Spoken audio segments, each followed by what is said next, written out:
ठीक है।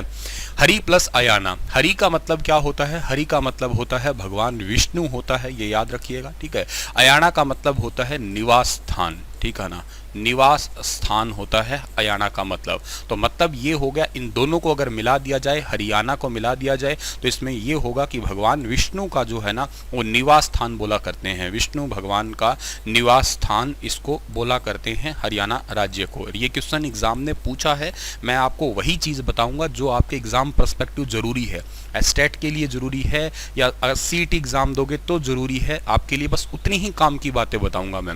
विष्णु प्लस मतलब विष्णु और अयाना मतलब निवास स्थान।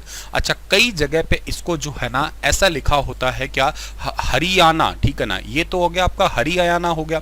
एक आपका हरियाणा लिखा होता है, ठीक है ना, हरियाणा, मात्रा नहीं लगाई, हरियाणा बोलने में क्या देते हैं ना, किस राज्य से, हरियाणा। इसका भी मतलब है एक्चुअली देखा जाए, इसमें हर जो होता है ना इसका मतलब है भगवान शिव जी से रिलेटेड है, ये शिव से रिलेटेड है। अयाना तो वही आपका क्या है, अयाना का मतलब तो यही है आपका निवास स्थान से रिलेटेड है। तो अयाना तो निवास हो ही गया, तो कहने का मतलब है शिव का निवास स्थान के नाम से जाना करते हैं, शिव का निवास कहते हैं इसको। तो आप लोगों से थोड़ा सा ना पेपर के पर्सपेक्टिव अलग अलग चीजें हैं, ये दोनों कंफ्यूज ना होना। बहुत सारी किताबों ने सोचोगे कि विष्णु भगवान का निवास स्थान लिख रखा है, कई सोचोगे शिव का, अब आप फिर कंफ्यूज हो जाओगे। ऐसे ही जैसे पूछ रहे हो कि मिठाई जलेबी है, गोंद के लड्डू है, ठीक है ना, तो खैर वो तो जलेबी है, नो डाउट, उसमें तो कोई शंका नहीं है, पर बात यहाँ पे है कि हरि और ये दोनों हैं, और अगर ई की मात्रा लगी हुई हो तो भगवान विष्णु का निवास स्थान बताना है, और अगर नहीं मात्रा लगी हुई हो, हर भगवान जो भोलेनाथ है वो दुखों को हरने वाले हैं, ऐसे करके याद कर लीजिएगा, भगवान शिव का निवास स्थान। आपके एग्जाम में एचएसएससी ने ये वाला पूछा हुआ है, तो करके इसको तो अलग से आप लोग याद कर ही लीजिएगा। चलो सर, नेक्स्ट बात पे जाते हैं हम लोग। यहाँ से दो ही क्वेश्चन याद करवाए मैंने। हरियाणा शब्द कौन सी लैंग्वेज का है, संस्कृत का है। दूसरा याद करवाया है कि हरियाणा का मतलब भगवान हरि का निवास, भगवान विष्णु का निवास या शिव जी का निवास, वो डिपेंड करता है मात्रा पे। हरियाणा शब्द का उल्लेख जो है ना कौन सी शताब्दी में मिला है हमें, ठीक है। हरियाणा शब्द का उल्लेख जो है ना हमें वो कौन सी शताब्दी में मिला है, वो हमें मिला है 12वीं शताब्दी में, ठीक है ना, 12वीं शताब्दी के अंदर मिला है। और ये हरियाणा शब्द का उल्लेख सबसे पहले किसने किया है, वो किया है पंडित श्रीधर ने, पंडित श्रीधर विबुध, ठीक है ना, पंडित श्रीधर विबुध जो है ना, उन्होंने ही, पंडित विबुध श्रीधर भी लिखा होता है, पंडित श्रीधर विबुध है, इन्होंने जो है ना सबसे पहले हरियाणा शब्द का 12वीं सदी के अंदर जो है, 12वीं सदी में जो है वो उल्लेख किया है, सबसे पहले बताया है। हरियाणा का नामांकरण की बात करते हैं, ये छोटे छोटे सवाल है बस आप लोगों को, ठीक है। अगली आपकी हेडिंग ये रहनी चाहिए क्या, हरियाणा का नामकरण, हरियाणा का नामकरण की बात करते हैं, कहाँ कहाँ पे नाम पड़ा हुआ है। तकरीबन 15 के आसपास जगह याद करवाऊंगा आपको मैं, ऑलमोस्ट 15 तो याद कर ही लेंगे हम लोग, ठीक है। आइए स्टार्ट करते हैं। सबसे पहले हरियाणा का नामांकन जो है ना शुरुआत होती है कहाँ से, ऋग्वेद से। नंबरिंग से याद हो जाएगा तो जल्दी याद हो जाएगा, ऋग्वेद, ठीक है। ऋग्वेद सबसे पुराना वेद है ऋग्वेद, 4 वेद है, ऋग्वेद है, सामवेद है, यजुर्वेद है और अथर्ववेद है। भगवान की स्तुति मंत्रों से है, सामवेद में भगवान की स्तुति ही है पर वो संगीत के माध्यम से, यजुर्वेद में कर्मकांड आ गया, अथर्ववेद में औषधि और टोने टोटके दोनों सम्मिलित हो गए। अगर ऋग्वेद की बात करते हैं तो ऋग्वेद में हरियाणा को क्या कहा गया है, हरियाणा को कहा गया है रजत हरियाणा, ठीक है ना, रजत हरियाणा के नाम से जो है ना वो पुकारा गया है। और ये बहुत ज्यादा इंपॉर्टेंट है, रजत हरियाणा भी नहीं है, रजत हरियाणे है, हरियाणे, रजत हरियाणे कहा गया है ऋग्वेद के अंदर। कहाँ कहा गया है ये कहा गया है ऋग्वेद के 8वें मंडल के अंदर। ऋग्वेद के अंदर टोटल 10 मंडल है, उसके 8वें मंडल के अंदर कहा गया है। 8वें मंडल का जो 25वां श्लोक है, ठीक है ना, 25वां श्लोक है इसके अंदर, 25वें श्लोक के अंदर कहा गया है। इसकी भी ऋचा है, ठीक है ना, इसकी ऋचा संख्या 22वीं, ठीक है ना, ऋचा संख्या 22वीं ऋचा के अंदर जो है ना ये कहा गया है रजत हरियाणा। एक पूरा श्लोक सा है, उसका कोई लेना देना नहीं है। तुम्हारे पेपर के लिए इतनी ही इंपॉर्टेंट बात है कि हरियाणा को ऋग्वेद में क्या नाम मिला है, हरियाणा का ऋग्वेद के लिए रजत हरियाणा नाम मिला। ये रजत हरियाणा कहाँ लिखा हुआ है, 8वें मंडल के 25वें श्लोक की ऋचा संख्या 22वें के अंदर लिखा गया है। ये एक छोटी सी बात है जो आपको याद रखना है, ठीक है। उसके बाद में ऋग्वेद के बाद में आता है अथर्ववेद, ठीक है ना, जहां पे हरियाणा का नाम निकल के आता है। तो 2 नंबर आपकी हेडिंग डलनी चाहिए। कौन सी हेडिंग डलनी चाहिए? अथर्ववेद डलनी चाहिए, ठीक है ना। या इसको ना मनुस्मृति भी लिख देते हैं एक बार तो हम लोग, ठीक है ना, मनुस्मृति। मनुस्मृति अथर्ववेद के अंदर भी था, लेकिन मनुस्मृति के अंदर हरियाणा का थोड़ा सा ज़्यादा जिक्र किया गया कि हाँ ऐसे ऐसे तरीके से आपका जो है ना हरियाणा का नाम था। लिखना चाहो तो लिख सकते हो वैसे, पर फिर भी ज़रूरी जो है ना आप लोगों के लिए वो है मनुस्मृति। ये क्वेश्चन एग्जाम में पूछा गया है तो कह रहा हूँ। इसको हरियाणा को कहा क्या गया है? हरियाणा को ब्रह्मा कहा गया है, या हरियाणा को जो है ना वो ब्रह्मवर्त के नाम से भी पुकारा गया है। इसके अलावा हरियाणा को ब्रह्मा, ब्रह्मवर्त और ब्रह्मा की उत्तरवेदी, ठीक है ना, ब्रह्मा की उत्तरवेदी के नाम से भी पुकारा गया है, ब्रह्मा की उत्तरवेदी भी कहा गया है। तो आपसे सवाल पूछा जाएगा मनुस्मृति में हरियाणा को जो है ना वो किस नाम से पुकारा गया है? तो मनुस्मृति को हरियाणा को पुकारा गया ब्रह्मा, ब्रह्मवर्त इन नाम से जो है ना पुकारा गया। ठीक है सर, ये पुकार लिया गया। और ये कहा गया है कि ब्रह्मवर्त जो आपका प्रदेश है, ठीक है ना, ब्रह्मवर्त जो प्रदेश है ना आपका, इसका मतलब क्या होता है? इसका मतलब होता है कि हरियाणा राज्य बेसिकली 2 नदियों के बीच में बसा हुआ था। किन नदियों के बीच में? ये हमने बात भी की थी शायद पहले नदियां पढ़ते टाइम पे। 2 नदियां, एक नदी है आपकी सरस्वती नदी है, और एक सरस्वती नदी के अलावा एक नदी शायद मैंने पढ़ाई होगी आपको, दशदती नदी पढ़ाई होगी। तो इन 2 नदियों के बीच में हरियाणा राज्य बसा हुआ है। इसी का ही मतलब यहाँ पे हरियाणा राज्य होगा, यही होता है ब्रह्मवर्त आपका। तो हरियाणा का पहला प्रादेशिक नाम अगर पूछ लिया जाए तो यही था आपका हरियाणा का पहला प्रादेशिक नाम। हरियाणा का पहला प्रादेशिक नाम अगर पूछ लिया जाए क्या है, तो हरियाणा का पहला प्रादेशिक नाम ब्रह्मवर्त ही है। यहां तक मैंने याद करवाया। ऋग्वेद याद स्टार्टिंग से कहूं अगर मैं बिल्कुल, तो हरियाणा शब्द कौन सी भाषा का है? संस्कृत भाषा का है। हरियाणा जो है ना इसका मतलब क्या होता है? भगवान विष्णु का निवास या भगवान शिव का निवास, तो हर हो जाएगा। 12वीं शताब्दी में हरियाणा का नाम सबसे पहले आया था, पंडित श्रीधर विबुध ने ये नाम दिया था, और 12वीं शताब्दी में आया। संस्कृत का है तो स्टार्टिंग में ऋग्वेद से चले। ऋग्वेद की बात करते हैं तो ऋग्वेद के अंदर रज हरियाणे लिखा है या रजतम हरियाणे लिखा है। पूरा नाम तो एक्चुअली रजतम हरियाणे लिखा है, ठीक है ना, इसको ऐसे कहेंगे रजतम हरियाणे, या संस्कृत का रज हरियाणे ऐसे करके वर्ड लिखा है। और ये 8वें मंडल के अंदर 25वां श्लोक है, उसकी ऋचा संख्या 22वीं है, उसके अंदर ये बात लिखी गई है। मनुस्मृति या अथर्ववेद के अंदर हरियाणा को ब्रह्मा या ब्रह्मवर्त या ब्रह्मा की उत्तरवेदी कहा गया है, और ये हरियाणा का पहला प्रादेशिक नाम है, मतलब स्थिति बताई है कि ये जगह यहाँ पे पड़ती है, स्थिति बताने वाला नाम है ये पहला। हरियाणा को बताया कि ये सरस्वती और के साथ में दशदती नदी, इसके बीच का जो एरिया है ना वो यही आपका ब्रह्मवर्त एरिया है। इस बात को सबसे पहले यहां पुष्टि हुई थी। 2 हो गए आपके। तीसरी बात आती है स्कंद पुराण की, ठीक है ना, छोटी सी बात है स्कंद पुराण 3 नंबर पे। जो हमारा स्कंद पुराण है, ठीक है, स्कंद पुराण, इस स्कंद पुराण के अंदर हरियाणा का नाम हरियाले कहा गया है, ठीक है ना, हरियाणा को हरियाला जो है ना कहा गया है, हरियाला, ठीक है, हरियाला। बस सिंपल सा याद करना है कि हरियाणा को स्कंद पुराण में क्या कहा गया है, हरियाणा को स्कंद पुराण में हरियाला। आपने मेरी महाभारत वाली वीडियो पक्का देखी होगी, नहीं देखी तो देख लेना, आपको मिल ही गई होगी यहाँ पे, ठीक है ना। तो हरियाणा को जो महाभारत काल के दौरान जो है ना क्या कहा गया था, तो महाभारत काल में हरियाणा को कहा गया एक तो कुरु जनपद के बारे में, ठीक है ना, कुरु जनपद कहा गया है। इसके अलावा हरियाणा को जो है ना वो बहुधान्यक प्रदेश भी कहा गया है, हरियाणा को बहुधान्यक। ये छोटे छोटे ऐसे ही सवाल है कि हरियाणा को महाभारत काल में क्या कहा गया, स्कंद पुराण में क्या कहा गया। तो महाभारत काल में कुरु जनपद के नाम से पुकारा गया, और उसके बाद में जो है ना आपका इसके अलावा बहुधान्यक प्रदेश के नाम से भी पुकारा गया। उसके बाद में 5वां जो आता है आपका वो हर्षचरित का काल आता है या हर्षवर्धन का काल आता है, ठीक है ना, हर्षवर्धन काल, जो आप लोगों को आगे पढ़ना होगा जाके। ये कुरुक्षेत्र के थानेसर का काल बहुत ही ज्यादा इंपॉर्टेंट काल रहा था।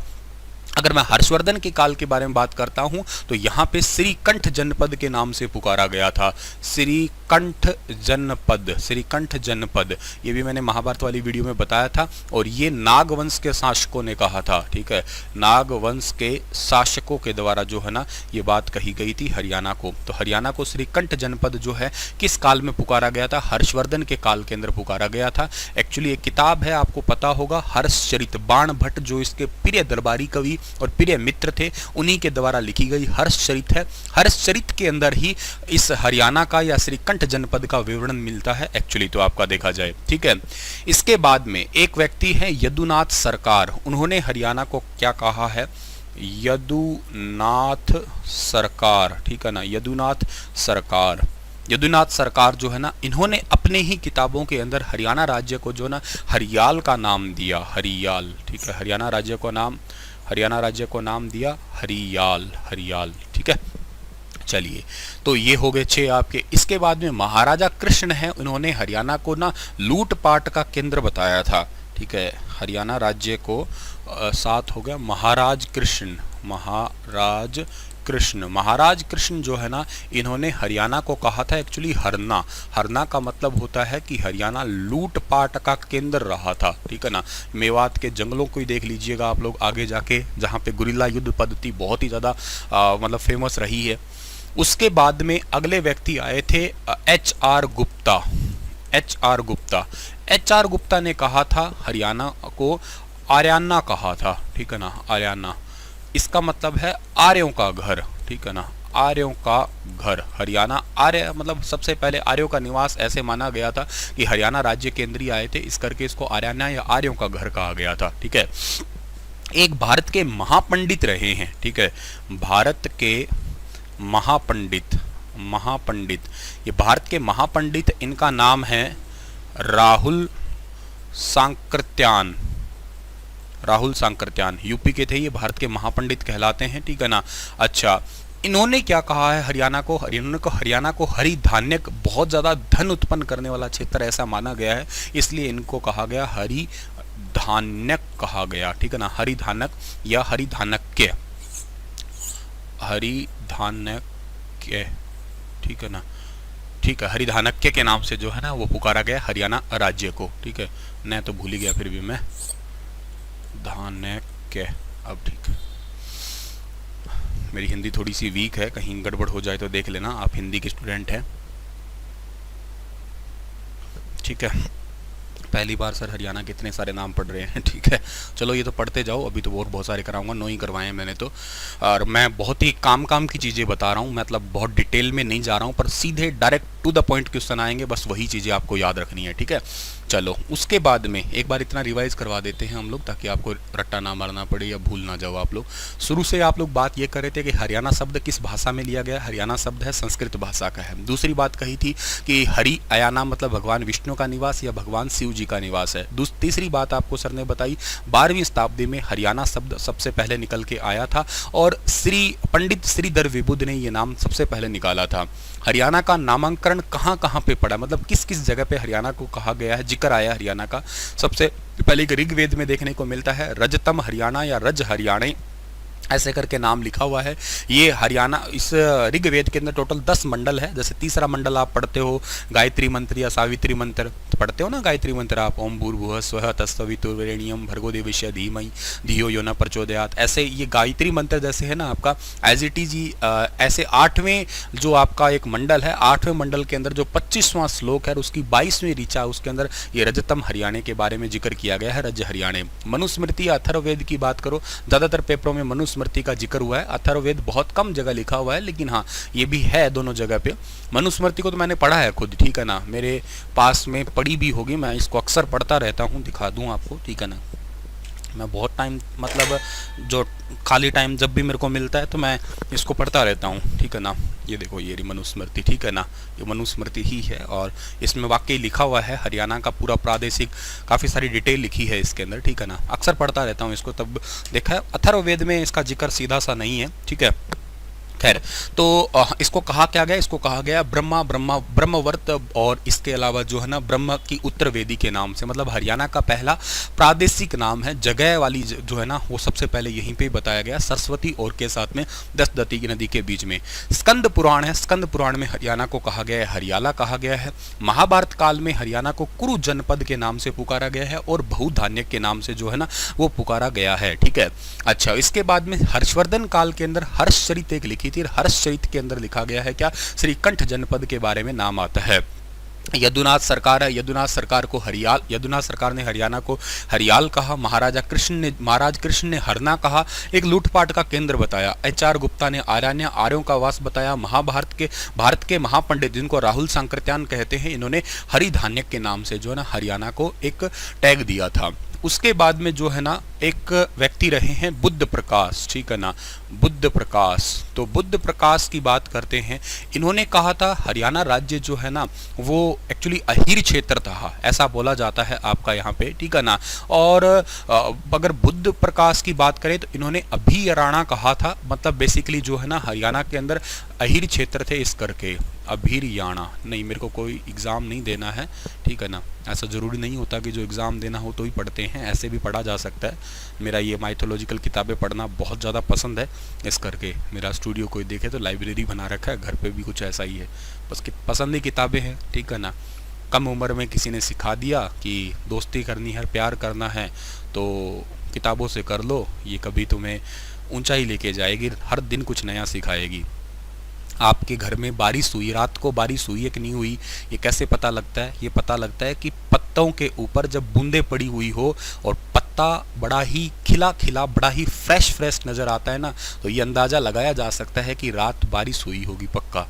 ऐसे जिस दिन आप किताबें पढ़ना सीख जाओगे, किताबें, नोट्स पढ़ने की नीड नहीं है, किताबें याद रखना, क्योंकि नोट्स तो मैं मानता हूँ पेड़ से गिरा हुआ पत्ता है, पेड़ नहीं है, पेड़ तो किताब है। जिस दिन किताबें पढ़ी है आपने रियलिटी में, उस दिन आप खुद में फ्रेश फील करोगे, जैसे वो मॉर्निंग में आप किसी गमले के पौधे को या किसी पौधे पे जब पानी की बूंदें गिरी होती है, कितना फ्रेश, कितना ग्रीन नज़र आता है। कभी अज्यूम करना, कभी इन चीज़ों को गौर से जो है ना ऑब्जर्व करने की कोशिश करना आप लोग। बस वैसे ही ये पढ़ाई होती है, ठीक है ना, एक एक चीज़ को बार बार रिवाइज करते रहना चाहिए। बहुत सारे बच्चे डरते हैं इस मामले में कि हमें बहुत सारी किताबें पढ़नी। अरे बहुत सारी किताबें पढ़ने वालों से क्या ही डरना, कोई तो ना डरना होता है। मैं कभी नहीं डरता ऐसे बच्चों से, कभी अपना कंपटीशन नहीं माना मैंने, अपने बीटेक एमटेक के दौरान भी कभी नहीं माना। क्यों नहीं माना? अरे बहुत सारी किताबें नहीं, आप एक किताब पढ़ो, एक किताब को 50 बार पढ़ने वाले से हमेशा कंपटीशन होना चाहिए, क्योंकि ना वो खतरनाक होता है। तो बहुत ज़्यादा लफड़ों में नहीं पढ़ना चाहिए, जितना पढ़ते हो ना, मतलब मैं कह रहा हूँ 10 चीज़ है, 10 में से 4 छोड़ दो, 6 पढ़ो, पर 6 को ऐसा पढ़ो कि उनमें से मतलब कुछ चीज़ें छूट ना जाए। वो बच्चा महाबेवकूफ़ होता है, मैं ये भी कर लूँ, वो भी कर लूँ, इतना कर लूँ, ये कर लूँ, मतलब टॉपिक के पीछे लगा रहता है। अरे भाई जितने कर लिए उतने आ गए तेरे को क्या? उन पे तो काम कर लो। जितने पढ़ लिए वो आए कि नहीं आए तेरे को? ये बात कोई कोई समझता है, हर एक समझ नहीं पाता, नहीं समझ पाता तो फिर इस भीड़ के अंदर लगी हुई है दुनिया, चल ही रही है, भाग ही रही है दुनिया।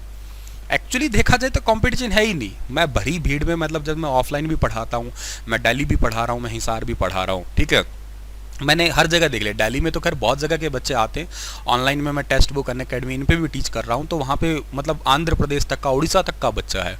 ऑब्जर्व मैंने किया, कंपटीशन वाकई बहुत ही कम है। पढ़ने वाला कोई कोई ही होता है जो वाकई किसी की बात मानता है या समझता है।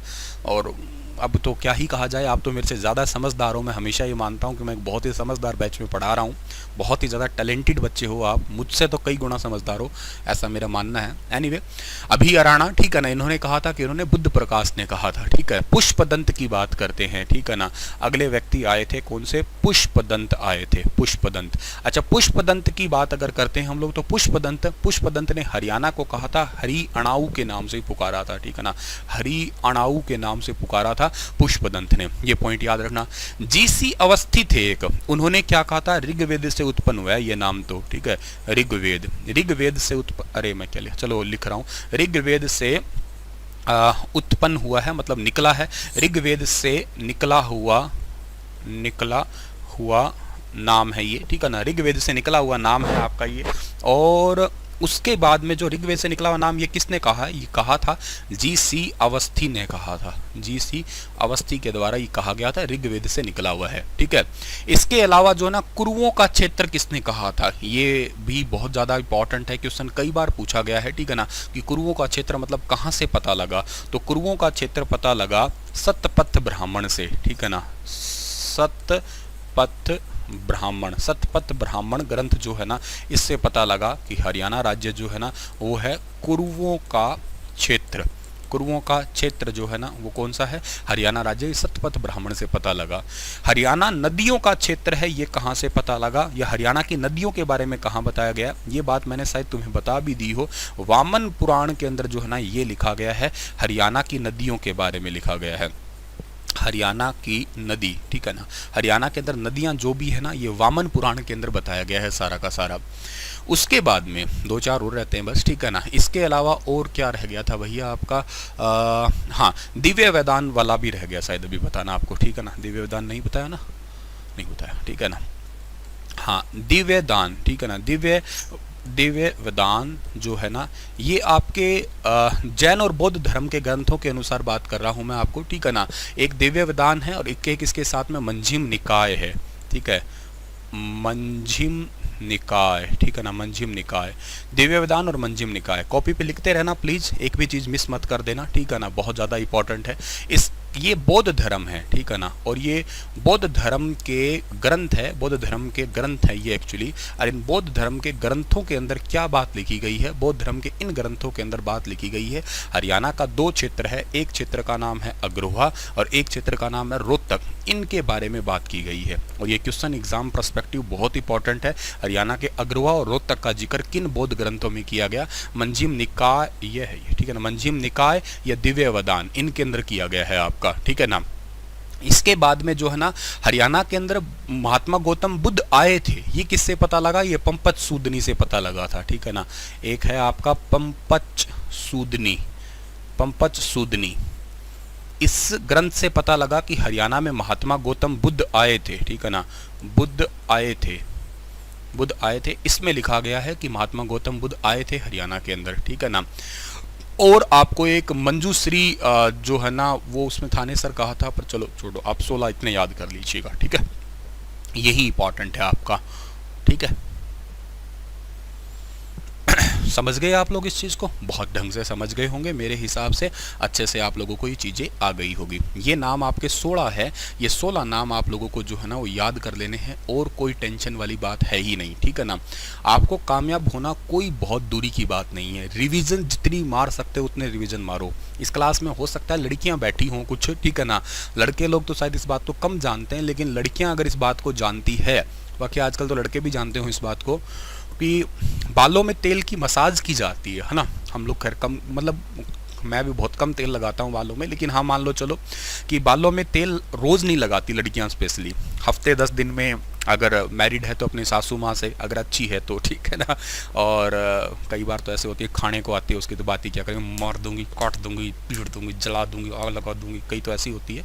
पर चलो कोई अच्छी भी हो, सास ननद जो भी है, तेल लगवाती है बालों में, मसाज करवाती है। घर में अनमैरिड है तो लड़कियां मम्मी से, बहन से मसाज करवाती होगी। तो एक बात बताओ मुझे आप लोग, क्या तेल का कटोरा भर के सीधा ही डाल लेते हो क्या बालों में?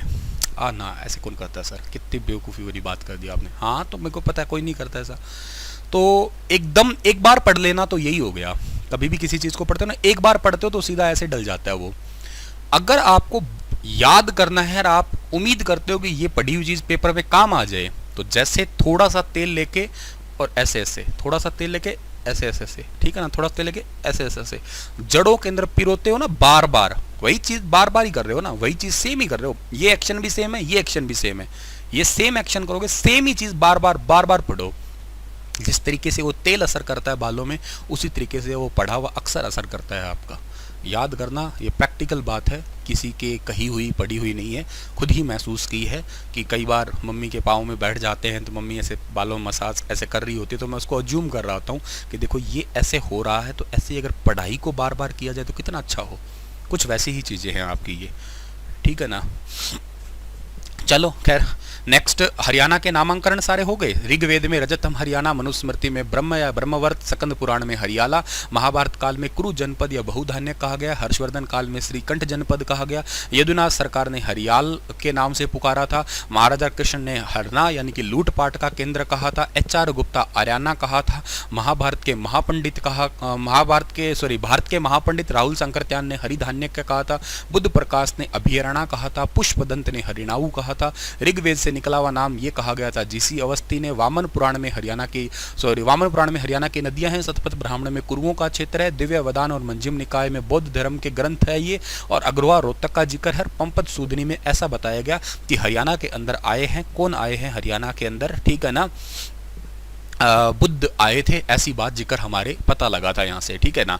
चलो उसके बाद में हम बात करते हैं अभिलेखों की, बात करते हैं हरियाणा से अभिलेख से रिलेटेड बात करते हैं कि कौन कौन से अभिलेख हैं। चल जा भैया, अगली हेडिंग आपकी बननी चाहिए क्या, अभिलेख, अभिलेख, ठीक है, बहुत ही इंपॉर्टेंट है, यहाँ से भी क्वेश्चन जरूर एग्जाम के अंदर जो है ना आते हैं, आप लोगों को यहाँ से याद करना है। ठीक है, तो क्या आपको याद करना है? अभिलेखों का सबसे पहला अभिलेख याद करना है, बहुत ज़्यादा नहीं है, 4-5 ही है, ठीक है ना। काम के बताऊंगा। एक तो टोपरा याद कर लो, चलो सबसे पहले टोपरा, नो डाउट सबको पता होगा। इसको आप लोग पहले पढ़ा करते थे कहाँ पे? इसको पहले पढ़ा करते थे आप लोग अम्बाला के अंदर पढ़ते थे, ठीक है ना। पहले होता था ये अम्बाला के अंदर, लेकिन पहले अम्बाला में था तो अब कहाँ आ गया सर ये? अब हो गया ये यमुना नगर में। ऐसा कौन हो गया सर यमुना नगर में? इसको कौन माइका लाल ले आया? भाई माइका लाल तो कोई लेके नहीं आया, लेकिन पहले जिला अम्बाला के अंदर ही था, यमुना नगर को बाद में काट के अलग बना दिया गया, इसी करके ये अब यमुना नगर के टोपरा गांव में हो गया है। ये तो छोटी सी इंपॉर्टेंट बात हो गई है। दूसरी इंपॉर्टेंट बात यहाँ से बताने वाली क्या है कि टोपरा नाम का अभिलेख जो है ना, ये वैसे तो राजा अशोक का है, ठीक है ना। ये तो राजा वैसे तो अशोक का है, याद रखिएगा आप लोग। और इसको गुजरात के जूनागढ़ से लाया गया है यहाँ पे, ठीक है ना। इसको गुजरात के जूनागढ़ से, ठीक है। चलो ये लिखना क्या ही जरूरत है, राजा अशोक का है, ठीक है। और इसको फिरोज शाह जो तुगलक था ना, ये यमुना नदी के रास्ते से दिल्ली लेके गया था इसे। ये भी पॉइंट आपको याद रखना है। दिल्ली के किले के अंदर स्थापित किया था फिरोज शाह तुगलक, यमुना नदी के से जो है ना दिल्ली लेके गया था। वो आपके एग्जाम में इतना ज़्यादा नहीं पूछे जाते, ये चीज़ें कहानियाँ होती है तो, ठीक है ना। पर मेन इंपॉर्टेंट बात है आपके लिए कि टोपरा अभिलेख है कहाँ पे, मोस्ट इंपॉर्टेंट है, पहले अम्बाला में है। अगर ऑप्शन में आ जाए कि टोपरा अभिलेख कहाँ पे है, तो आपको ऑप्शन में सबसे पहले तो यमुनानगर ढूंढना है। यमुनानगर अगर नहीं है तो क्या लगाना है आपको? अम्बाला लगाना है, ठीक है ना। एक तो अभिलेख है ये वाला, ये पॉइंट आपको याद रख लेना है, ठीक है। किसी ने कहा है sir I am from Yamunanagar, ठीक है। यमुनानगर के अंदर रिसेंटली हल्दी प्रोसेसिंग प्लांट जो है ना वो लगाया जा रहा है, और एक वन अनुसंधान केंद्र है उसकी भी स्थापना की जा रही है, वेरी इंपॉर्टेंट। और सरस्वती शुगर मिल है वो भी यमुनानगर के अंदर ही है, तो ये भी पॉइंट आप लोगों को यहाँ से याद करना है। अभिलेख क्या होता है सर, इसका मतलब मैं थोड़ा से कहानी से बता देता हूँ ताकि रट्टा ना लगे। राजा अशोक की बात करो, फटाक से सुनने की कोशिश करना। देखो, अगर राजा अशोक है वो मौर्य वंश से है, शायद आप लोगों को पता होगा, ठीक है ना। ये है मौर्य वंश से। मौर्य वंश जो है ना, इसका अगर कोई पूछे इसका धर्म क्या था, तो इसका धर्म ना एक्चुअली मौर्य वंश का था आजीवक संप्रदाय था। ये आजीवक संप्रदाय मतलब कोई खास प्रकार का धर्म नहीं मानना, सभी के लिए इक्वली प्रेम रखना, काहू से ना दोस्त, काहू से ना प्रेम, काहू से ना नफरत, हर कोई एक जैसा ही लगे, उसी को ही आजीवक संप्रदाय कहते हैं। मौर्य साम्राज्य के अंदर सबसे पहले आए थे चंद्रगुप्त मौर्य आए थे, ठीक है ना। सबसे पहले आप लोग जो है ना वो पढ़ा करते हो किसको? चंद्रगुप्त को पढ़ा करते हो, चंद्रगुप्त मौर्य के बारे में आप लोग पढ़ा करते हो।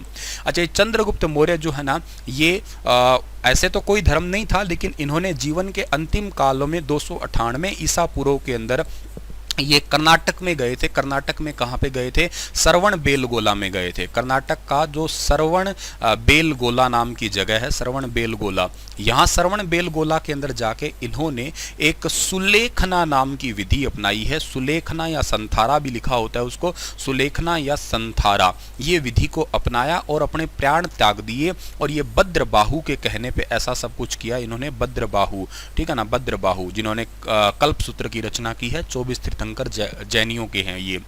तो जैन धर्म के तहत इस विधि में ये होता है कि बिना कुछ खाए पिए प्राण त्याग देना। होपफुली आपने पढ़ा होगा, मैं बहुत ही ब्रीफ में बता रहा हूं बस, ताकि आपने जो पूछा उसका डाउट क्लियर कर पाऊं मैं, ठीक है।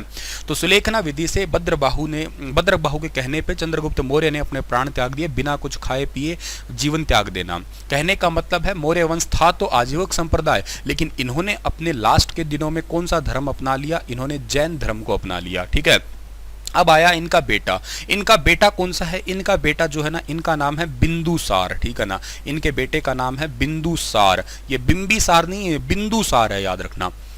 इनको मतलब चाणक्य कहा करते था, जब बिंदुसार अपनी माँ के पेट में था तो थोड़ा थोड़ा स्लो पॉइजन देता था, तो शरीर पे जगह जगह डॉट्स थे, इस करके उसको बिंदुसार नाम पड़ा। खैर, तो ये तो चले थे 298 से लेके 273 तक ईसा पूर्व तक ये चले थे, और इन्होंने अपने जीवन में कोई प्रकार का धर्म नहीं अपनाया, बड़ा सुख शांति से इनका जीवन निकल गया, कोई टेंशन नहीं, ये भी चले गए। इसके बाद में इनका बेटा, वैसे तो इनके बहुत सारे बेटे थे, 101 बेटे थे इनके, ठीक है ना। अब दिमाग नहीं लगाना ऐसे बेटे कैसे हो गए, उतना तुम छोड़ो। राजा अशोक थे। राजा अशोक ने जो है ना क्या किया, 273 से लेके और 269 तक जो है ना ईसा पूर्व तक इन्होंने गृह युद्ध किया था। और इस गृह युद्ध में क्या किया था, अपने 99 भाइयों की हत्या कर दी थी। 99 भाई जो है ना इनकी हत्या कर दी थी। हत्या कर दी थी मतलब मारा था। हिसाब से बड़े नहीं थे, मतलब बाकी और भाई कहते हम राजा बनेंगे तो तू छोटा है, ये बोला कौन मेरे से राजा, राजा वो बनेगा जो मेरे को पहले हराएगा। तो इसको हराना बढ़िया मुश्किल था, इस करके 99 भाइयों को मार के इसने कुआं भर दिया पूरा, ठीक है। अब 200 क्या कहते हैं 69 के अंदर गृह युद्ध के बाद में ये राजा बना, और जीवन के 8वें वर्ष में राजा अशोक ही चल रहा है, इन्होंने जो ना जीवन का 8वां वर्ष था यानी कि 261 ईसा पूर्व के अंदर, ये पहले साल उल्टे चलते थे ना ऐसे, 261 ईसा पूर्व के अंदर एक युद्ध हुआ था जिसका नाम क्या है, कलिंग का युद्ध। और ये कलिंग आज के टाइम में कहां पड़ता है, आज के टाइम में उड़ीसा पड़ता है। कलिंग स्टेडियम भी बहुत फेमस है, कलिंग उड़ीसा भुवनेश्वर का। इसके अंदर भीषण नरसंहार हुआ था, लाखों लोग मरे थे। इस युद्ध के मैदान में एक व्यक्ति आया था, चीनी यात्री आया था, ठीक है ना, एक यात्री था चीनी यात्री, और इस चीनी यात्री का नाम था उपगुप्त, ठीक है ना, उपगुप्त नाम था एक। और इसने कहा कि महाराज आपके जीवन का क्या यही उद्देश्य है, क्या इसीलिए जिंदगी में आए हो, कोई और आपने काम देखा नहीं है, बस लोगों को मार रहे हो, काट रहे हो, देखो भीषण नरसंहार। नगर भ्रमण करवाया, लोगों का मांस खून इतना था कि कीचड़ बन गया था, लोगों के मांस और खून का ही कीचड़।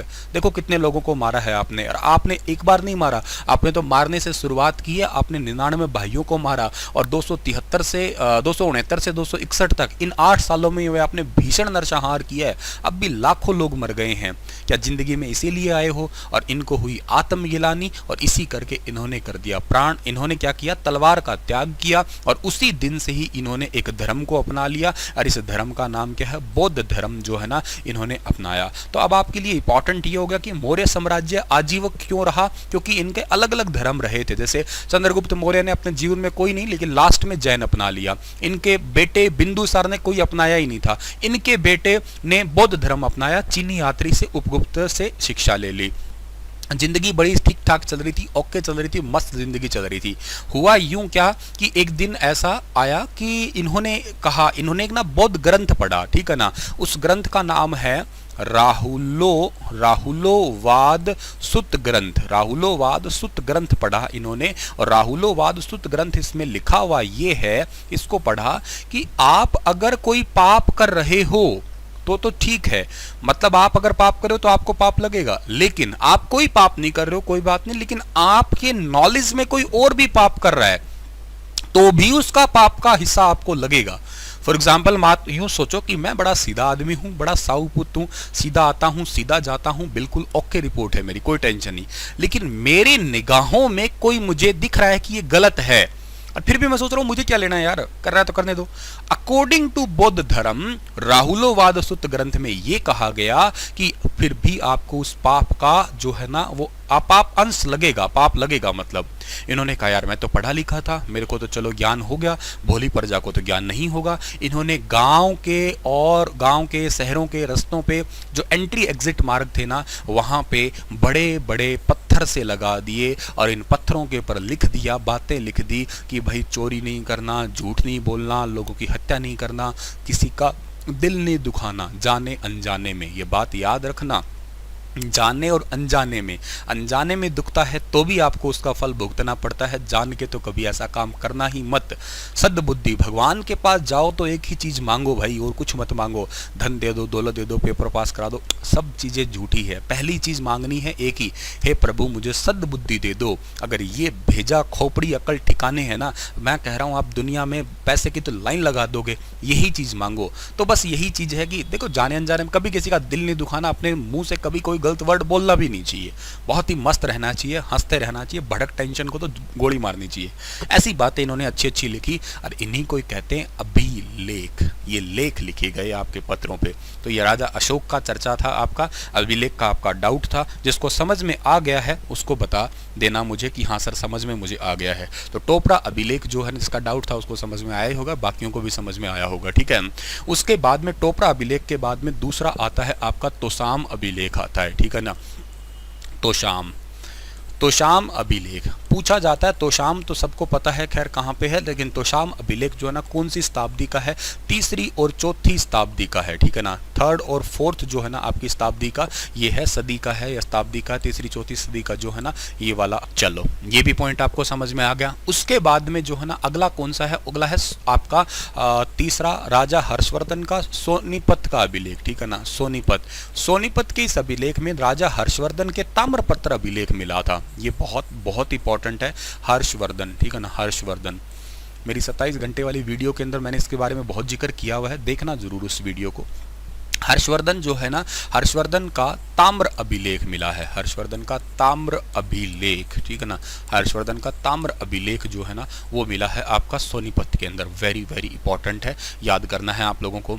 उसके बाद में एक प्रतिहार काल का भी पता लगा है हमें, प्रतिहार काल, प्रतिहार काल, ठीक है ना। प्रतिहार काल से दो राजाओं का पता लगा, पेहोवा अभिलेख भी कहा करते हैं इसको, ठीक है ना, प्रतिहार काल या पेहोवा अभिलेख के नाम से भी जानते हैं। राजा भोजदेव और महेंद्रपाल का पता लगा है यहाँ से, राजा भोजदेव, राजा भोजदेव और के साथ में जो है ना एक राजा महेंद्रपाल, राजा महेंद्रपाल, ठीक है ना, इन दोनों का। इनसे ये पता लगा है कि पेहोवा घोड़ों का केंद्र हुआ करता था, ठीक है ना, पेहोवा जो है वो घोड़ों का व्यापार केंद्र था, घोड़ों का व्यापार केंद्र था आपका, घोड़ों का व्यापार केंद्र हुआ करता था ये कभी न कभी। हरियाणा की संस्कृति का भी पता लगा और हरियाणा का संस्कृति के अलावा घोड़ों का व्यापार केंद्र हुआ करता था कभी, ठीक है। अभी तक 4 अभिलेख बताए। पहला बताया कौन सा, टोपरा, टोपरा कहाँ पे बताओ, यमुनानगर। ऑप्शन में ना हो तो क्या लगाओगे, अंबाला। दूसरा पूछे तीसरी चौथी शताब्दी का अभिलेख कौन सा है, तो शाम है, जिसमें भी हरियाणा का जिक्र ही है। इसके अलावा हर्षवर्धन का ताम्रपत्र अभिलेख कहाँ से मिला, सोनीपत से मिला था। इसके बाद पूछे कि हरियाणा में पेहोवा घोड़ों का व्यापार केंद्र था या हरियाणा की संस्कृति का पता जो है ना वो कहाँ से लगता है, तो या तो पेहोवा अभिलेख या प्रतिहार काल से। 2 मेन राजाओं का नाम है, राजा भोजदेव और महेंद्रपाल, इन्हीं से ही पता लगा है, ठीक है। इसके बाद में हाँसी से प्राप्त अभिलेख है, बहुत ज्यादा नहीं है, टेंशन ना लेना, बस 5-7 ही है, ठीक है। उसके बाद में क्या है आपका हाँसी का, पृथ्वीराज चौहान से के बारे में पता लगा है, हाँसी अभिलेख, ठीक है ना, हाँसी अभिलेख,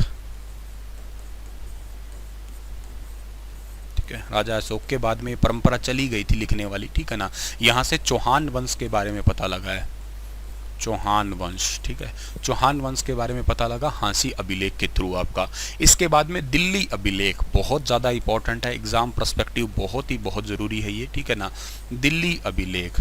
अब ये दिल्ली अभिलेख जो है ना, यहाँ से क्या पता लगा, तो इस दिल्ली अभिलेख से जो है ना आपका ये पता लगा है कि धरती पे स्वर्ग कहा गया है हरियाणा को, ठीक है ना, धरती पर स्वर्ग, धरती पर स्वर्ग जो है ना अगर पूछ लिया जाए तो किस अभिलेख से है, दिल्ली अभिलेख। इसके ऊपर ना 1328 अंकित है, कई बार ये भी पूछते हैं किस अभिलेख से पे 1328 अंकित है, तो दिल्ली अभिलेख पे, पर ज़्यादा इंपॉर्टेंट है ये आपका धरती पे स्वर्ग कहा गया है। अच्छा, इसके बाद में जो है ना खरोष्टी लिपि का अभिलेख कहाँ से मिला, एक क्वेश्चन ये भी पूछा जाता है, खरोष्टी, ये खरोष्टी लिपि का अभिलेख कहाँ पे मिला, खरोष्टी लिपि का अभिलेख, तो खरोष्टी लिपि का अभिलेख जो है ना ये हरियाणा के अंदर मिला था, करनाल जिले से। खरोष्टी लिपि का अभिलेख मिला है हरियाणा के करनाल जिले से। एक 12 खड़ी का अभिलेख हरियाणा में कहाँ से मिला है, ठीक है ना, 12 खड़ी का अभिलेख हरियाणा में मिला है भाई यमुनानगर से, शुद्ध नाम की जगह पे चल जा बेटा, ये रहा 12 खड़ी, ठीक है ना, 12 खड़ी अभिलेख ये मिला है, शुद्ध नाम की जगह है, पड़ती है कहाँ पे, जगाधरी के अंदर, और जगाधरी खुद कहाँ का हो गया, यमुनानगर का हो गया। ये भी पॉइंट आप लोगों को याद रख लेना है, ठीक है। एक और याद कर लेना आप लोग, एक ना चौहानों का राजस्थान का है वैसे, बिजोलिया अभिलेख, ठीक है ना, बिजोलिया, बिजोलिया, ये सोमेश्वर चौहानों का लिखा हुआ है, सोमेश्वर चौहान, और इसमें हरियाणा के आंसी का जिक्र मिलता है और एक हिसार का, सिरसा का भी मिलता है, और एक हिसार का जिक्र मिलता है, हिसार का, ठीक है। ये क्वेश्चन पूछा था एचएसएससी ने तो मैंने बताया है, बस ये 9 अभिलेख याद कर लो और कोई टेंशन जो है ना वो नहीं याद रख लेना है आप लोगों को, ठीक है ना। हाँ, आप स्वर्ग में रहते हो, ये आपको 9 याद रखने हैं। दोबारा रिवाइज करवा रहा हूँ, एक बार फटाफट याद करना, टोटल 9 अभिलेख है। पहला अभिलेख कौन सा बताया सर ने? पहले टोपरा। टोपरा कहाँ पड़ता है बताओ? टोपरा यमुनानगर में पड़ता है सर। दूसरा मैं पूछूं तोसाम तो चलो पता है, पर ये बताओ तोसाम कौन सी सदी का है? क्वेश्चन यही आता है, तीसरी और चौथी सदी का है। उसके बाद में जो है ना टोपरा हो गया, ये हो गया। फिर मैंने पूछा कि ताम्रपत्र अभिलेख ये कहाँ का है बताओ? ताम्रपत्र अभिलेख ये सोनीपत का है। किस राजा से संबंधित है? हर्षवर्धन से संबंधित है। फिर मैंने आप लोगों को कहा कि ताम्रपत्र अभिलेख के बाद में कौन सा रह गया आपका? हाँ, प्रतिहार काल वाला, ये ऊपर है पर आप समझ लेना। प्रतिहार काल, प्रतिहार काल में कौन से दो राजा थे मेनली, या पेहुआ अभिलेख कह लो आप लोग? तो एक थे आपके राजा भोजदेव, एक थे राजा महेंद्र। अच्छा, इनसे क्या पता लगा? इनसे हरियाणा की संस्कृति का पता लगा, और हरियाणा कभी पेहुआ घोड़ों का व्यापार केंद्र होता था। क्वेश्चन पूछ ले, हरियाणा कभी घोड़ों का व्यापार केंद्र होता था, कैसे पता लगा? ये प्रतिहार काल से ही पता लगा है, ये याद रखना है। फिर आपसे ये पूछ लिया जाए कि बताओ हाँसी अभिलेख, हाँसी अभिलेख से किन राजाओं का पता लगा? चौहान का पता लगा। दिल्ली अभिलेख, धरती पे स्वर्ग किस में कहा गया? दिल्ली अभिलेख से। किस अभिलेख पे 1328 लिखा हुआ मिला? ये दिल्ली अभिलेख से ही मिला। खरोष्टी लिपि से लिखा हुआ अभिलेख है, कहाँ का है? करनाल का है। फिर पूछ ले 12 खड़ी वाला, ये 12 खड़ी जो है ना, आपने ये पढ़ी होंगे ना, एक अक्षर को 12 टाइप से, हिंदी मेरे से बहुत बेहतरीन से जानते होंगे, थोड़ी थोड़ी मुझे भी याद आ रही है कि ये शुद्ध नाम की जगह जगाधरी से। और बिजोलिया है, इसमें सोमेश्वर चौहानों के द्वारा लिखा गया, इसमें हिसार, हाँसी और सिरसा के बारे में जिक्र मिलता है। ठीक है, चलो ये सारी चीज़ें हो गई है। यहाँ तक की जो चीज़ें हैं उनको एक बार आप लोग पूरी सारी रिवाइज करवा देता हूँ। ओवरऑल पढ़ा रहा हूँ आपको हरियाणा। हरियाणा कौन सी भाषा का है? हरियाणा संस्कृत भाषा का है। कौन सी शताब्दी में पता लगा? 12वीं शताब्दी में, पंडित श्रीधर विबुध ने बताया। हरियाणा के नाम ऋग्वेद, ऋग्वेद में क्या कहा गया है? तो ऋग्वेद के अंदर जो है ना हरियाणा को कहा गया है रजतम हरियाणे या रज हरियाणे। रज हरियाणे 8वें मंडल के अंदर कहा गया है, 25वें श्लोक में कहा गया, 22वें ऋचा के अंदर कहा गया है। ये साम नाम बहुत इंपॉर्टेंट। अथर्ववेद या मनुस्मृति में हरियाणा को क्या कहा गया? अथर्ववेद या मनुस्मृति जो है ना, इसके अंदर कहा गया हरियाणा को ब्रह्मवर्त के नाम से पुकारा गया। ठीक है ना, ब्रह्मवर्त कह दीजिएगा, या आप लोग कह दीजिएगा क्या? ब्रह्मा की उत्तरवेदी। हरियाणा का पहला प्रादेशिक नाम जो है ना, वो किसने, मतलब कहाँ से आया है? ये मनुस्मृति से ही निकल के आया है। फिर हमने स्कंद पुराण पढ़ा, स्कंद पुराण का हमने पढ़ा हरियाला था। महाभारत काल में कुरु जनपद या बहुधान्य कह दिया था। हर्षवर्धन काल में हर्षचरित, या हर्षचरित में लिखा गया था, क्या लिखा गया था? हर्षचरित में श्रीकंठ जनपद के बारे में कहा गया था। ठीक है, उसके बाद में हमारा ये था यदुनाथ सरकार थे, हरियाल बता दिया था। महाराज कृष्ण ने हरना कह दिया था। एच.आर. गुप्ता ने आर्यों का घर कह दिया। राहुल शंकरचांद ने हरिधान्य कह दिया। बुद्ध प्रकाश ने अभयारण्य कह दिया। पुष्पदंत ने हरिणाऊ कह दिया। जी.सी. अवस्थी ने ऋग्वेद से उत्पन्न कह दिया। सतपथ ब्राह्मण में कुरुओं का प्रदेश कह दिया। और मैं अगर कहूँ कि हरियाणा के अंदर नदियाँ कभी बहा करती थी, तो ये बात कहाँ से पता लगी? ये बात हमें पता लगी वामन पुराण से। ठीक है, और उसके बाद की चीज़ें तो ये सारी आपको मैंने समझा ही दी है कि कुछ कुछ ऐसा था आपका। ठीक है, उसके बाद में 5-10 मिनट बाकी है, उसके बाद में थोड़ी सी चीज़ें आपको और बता देता हूं मैं। ठीक है ना, 8-10 चीज़ें और बता देता हूं। हरियाणा के अंदर हड़प्पा सभ्यता के खोजे गए स्थान बता देता हूं फटाफट। ठीक है, मोस्ट इंपॉर्टेंट बात बता रहा हूं, तो लिखना आप लोग हड़प्पा सभ्यता। ठीक है ना, हड़प्पा सभ्यता के खोजे गए स्थान। ठीक है, वेरी इंपॉर्टेंट है, ढंग से समझना और लिख लेना कॉपी के ऊपर, याद करवा दूंगा, ये तो मेरा ही काम है। अगला आपका इसके अंदर सबसे पहला जो आता है ना, वो सबसे पहले आता है मिथ्याथल। ठीक है ना, मेरे हिसाब से पक्का सुना होगा आप लोगों ने, और लिखा गलत है बस मैंने। मिथ्याथल, मिथ्याथल ये पड़ता है कहाँ पे जी? भिवानी के अंदर पड़ता है। कहाँ पड़ता है ये पड़ता है भिवानी। ठीक है ना, भिवानी का है मिथ्याथल, बहुत इंपॉर्टेंट है। 1915-16 का है, ये खोजा गया आपका 1915 और 16 का खोजा गया है। ये सबसे इंपॉर्टेंट था क्षेत्र किसके लिए? गुप्तकालीन सिक्कों के लिए। गुप्तकालीन सिक्कों के लिए प्रसिद्ध था ये, गुप्तकालीन सिक्कों के लिए प्रसिद्ध था ये वाला क्षेत्र आपका। ठीक है ना, अच्छा इसके बाद में जो है ना, इसके अंदर 1965 के अंदर फिर थोड़ी बहुत खुदाई वगैरह की गई थी, तब कुछ चीज़ें यहाँ पे मिली थी। तो 1965 में जो खुदाई हुई थी उसमें यहाँ पे मिले थे तांबे के हारपून हथियार मिले, मतलब ठीक है ना, भाले टाइप से कुछ चीज़ें मिली यहाँ पे। ठीक है ना, तांबे के 2 हारपून मिले थे यहाँ पे। ठीक है, इसके अलावा यहाँ पे 13 रिंग मिली है, 13 रिंग, ये भी तांबे की मिली है। ठीक है ना, इसके अलावा यहाँ पे जो है ना तांबे की चूड़ियाँ भी मिली हुई है। ठीक है, तांबे की चूड़ियाँ लड़कियों को पता होगा, पहनती होंगी तो तांबे की चूड़ियाँ, ऐसे तो कौन पहनता है, लेकिन पुराने ज़माने में सीधा पहनते थे, आजकल तो लाख है, सोने की है, भगवान आपको सोने की चूड़ियाँ। अच्छा। दूसरा बनावली, ठीक है ना, कहाँ पड़ता है बनावली? ये पड़ता है फतेहाबाद। पहले हिसार का क्षेत्र था पर अब फतेहाबाद का ही कहोगे आप लोग, ठीक है ना। वर्तमान में ये घग्गर नदी के किनारे है, ठीक है ना, वर्तमान में तो घग्गर हाकरा इस नदी के किनारे है। एट प्रेजेंट तो देखा जाए तो ये इस नदी के किनारे है आपका ये। और अगर बात की जाए आपकी कि पुराने ज़माने में जो है ना ये किस नदी के किनारे, तो पुराने ज़माने में सरस्वती या रंगोई नदी के किनारे बोला जाता है ये। पुराने ज़माने के अंदर जो है ना वो सरस्वती रंगोई नदी के किनारे पुराने ज़माने में, आज मतलब उसी नदी का ही ये नाम है, उसी का ये हिस्सा है कहा जाए तो। 1973-74 में इसकी खोज हुई थी। 1973-74 के दौरान जो है ना RS बिस्ट ने जो है ना इसकी खोज की थी। इससे मिले हैं मिट्टी का हल मिला है यहाँ से, ठीक है ना, मिट्टी का हल यहाँ से मिला है आपका।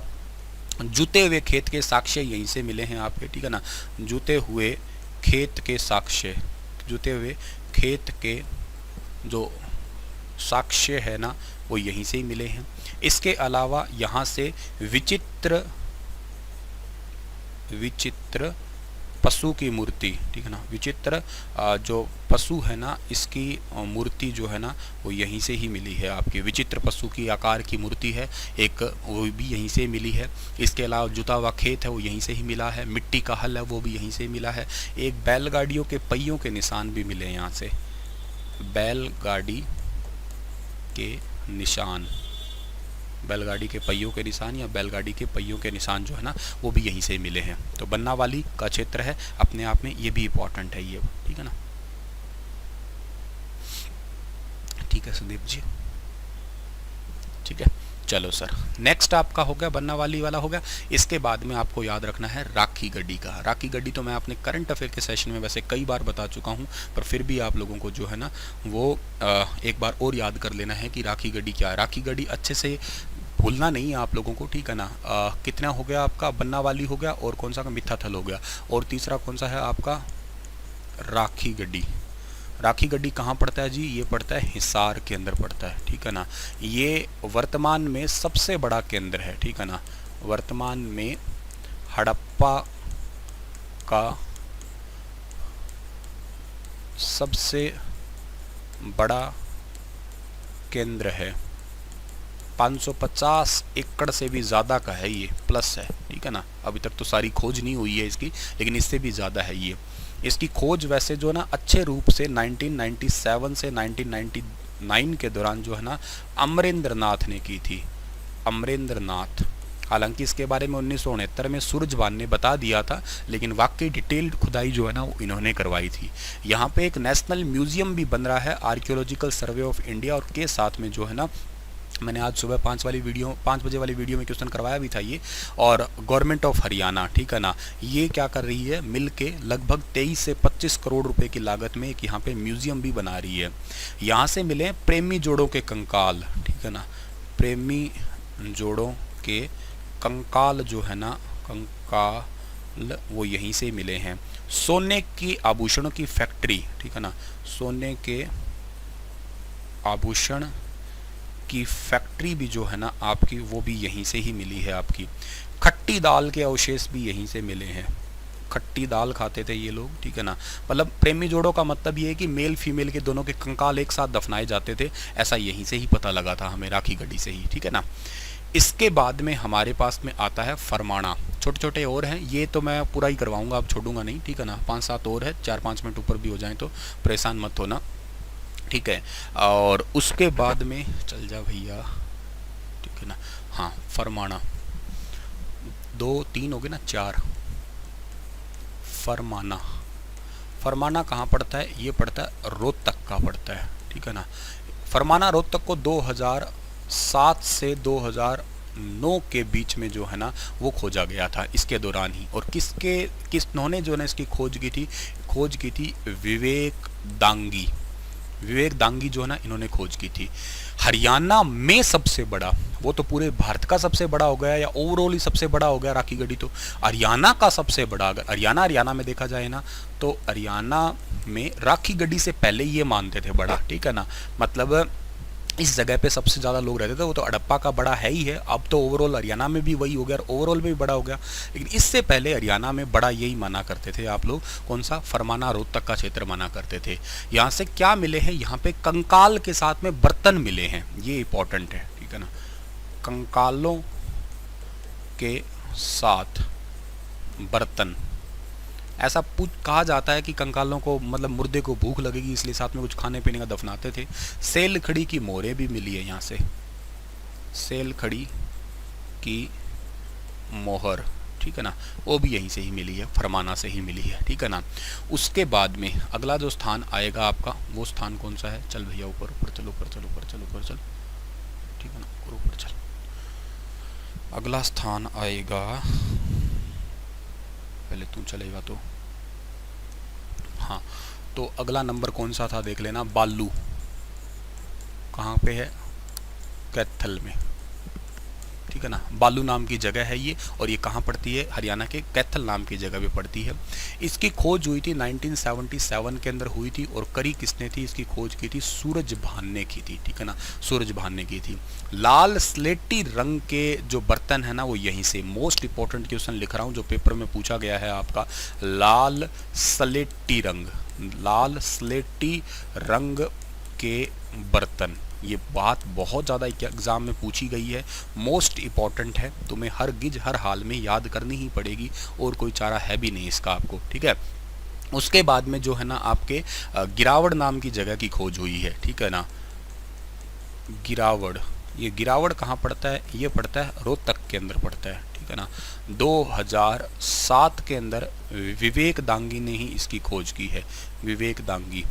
क्या खोजा है सर यहाँ पे, खाना पकाने की 2 भट्टियाँ खोजी है यहाँ पे, खाना पकाने की 2 भट्टियाँ जो है ना आपकी, वो यहीं से खोजी गई है, खाना पकाने की 2 भट्टियाँ हैं, वो इसी जगह से पता लगी है, गिरावड़ नाम की जगह से, ठीक है ना। उसके बाद में जो अगली बात आती है आपकी, गिरावड़ के बाद में अगला कौन सा एरिया है आपका, भगवानपुर कुरुक्षेत्र की जगह है, ठीक है ना। चल जा भैया, फोन किसका बज रहा है, हेलो,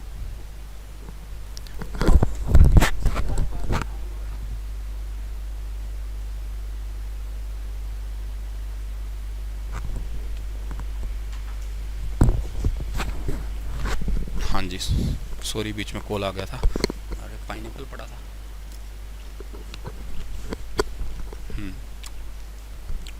तो कौन सी जगह है, भगवानपुरा, कुरुक्षेत्र के अंदर, ठीक है ना। भगवानपुरा नाम की जगह है, कहाँ पे पड़ती है सर, कुरुक्षेत्र के अंदर पड़ती है। 1975-76 के अंदर खोज हुई थी, 75-76 के अंदर। किसने खोज की थी, जीपी जोशी, ठीक है ना, जीपी जोशी के द्वारा खोज की गई थी। और यहाँ से कांच और तांबे की चूड़ियाँ मिली थी, कांच की और तांबे की चूड़ियाँ, कांच और तांबे की चूड़ियाँ मिली थी यहाँ से, ठीक है। 2 जगह और रहेगी बस लास्ट, एक कुणाल और एक बिरडाना रह गया बस, ठीक है। चल जा भैया,